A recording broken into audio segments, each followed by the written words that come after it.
Оренбург өлкәсендә Аккалпакның 17-нче бүлекчәсе Ялчыкай авылында оешты. Уңган булган хатын-кызлар арасында төрле һөнәр ияләре. Яңа оешма алдында җаваплы бурычлар да өстәлде. Беренче зур эшләре йорттан йортка йөреп, авыл музеен оештыру өчен экспонатлар җыю иде. Халык зур ярдәм күрсәтә. 10 көн эчендә хатын-кызлар шушы эшне башкарып чыгалар. Күрүгезчә, монда халкыбызның көн күрүш әйберләре җыйналды. Экспонатлар бик күп, ләкин уру булмау аркасында барысында төзәл алмадык инде. Музеебызга без сугыш чорында керттек, ветераннарыбыз турында стендлар ясадык. Шарлык районында урнашкан 5 татар авылының иң борынгысы дип шушы Ялчыкай санала. Зыяратыбызда сакланган ташта уелган даты 1611 ел дип. Шул датадан исәпләп китсәк тә, авылыбызга бу ел 410 ел. Бик борынгы авыл. Нигез салучылары бездә башкорт гаиләләре дип санала инде, ләкин бүгенге көндә бездә саф татарлар яши. Чөнки Екатерина II вакытларында башкорт гаиләләре Башкирияга күченеп киткәннәр, алар урынына менә күрше авылдагы Федоровка районы Денис авылыннан, Башкириянең Авыргазы районыннан күп татар гаиләләре күченеп килгән бу җиргә.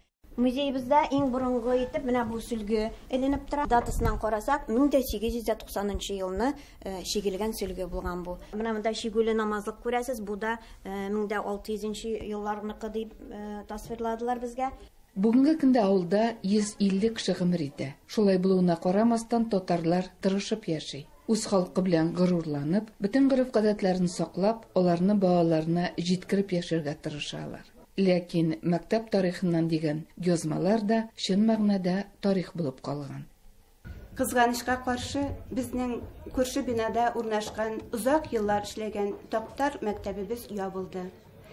Менә мәдәният йортыбызда әле шушы авыл халкыбыз фольклор ансамбле оештырып, бию ансамбле, балалар Салават күпре ансамбле оештырып, индәү белән барабыз.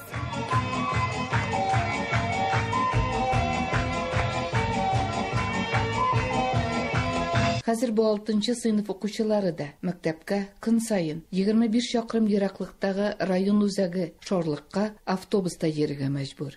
Бернигә карамастан татарлык гаиләдә ныклап саклана. Әнә бит балаларның бу сәхнә киемнәре дә әти-әниләрнең хезмәте. Бу ансамбльгә 5 ел йөрим уже.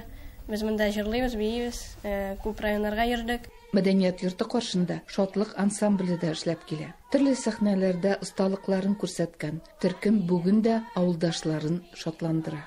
Авылда олы яшьтәгеләр дә аз түгел. Хезмәт белән көн күрсәләр дә, инде ылгайгач алар барыбер ярдәмгә мохтаҗ. Нәкъ менә шундыйларга социаль хезмәткәр Лилия Батыршина ярдәм итә дә инде.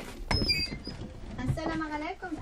Ялчыкай авылының иң олы кешесе Сайма апа Хабибуллина. Аңа 95 яшь. Авыр язмышына карамастан ул тәкъдирнең яхшырак өлешендә җиңел тормышта эзләми. Бүгенге көнгә кадәр күзлексез бәйли дә тегү эшләрендә башкара.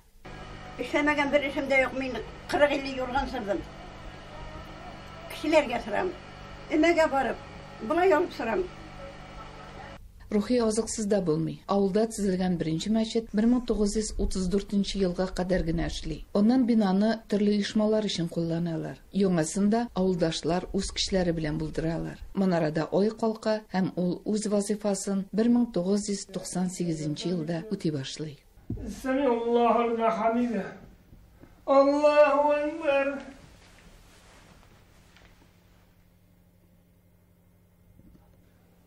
Allahu Akbar.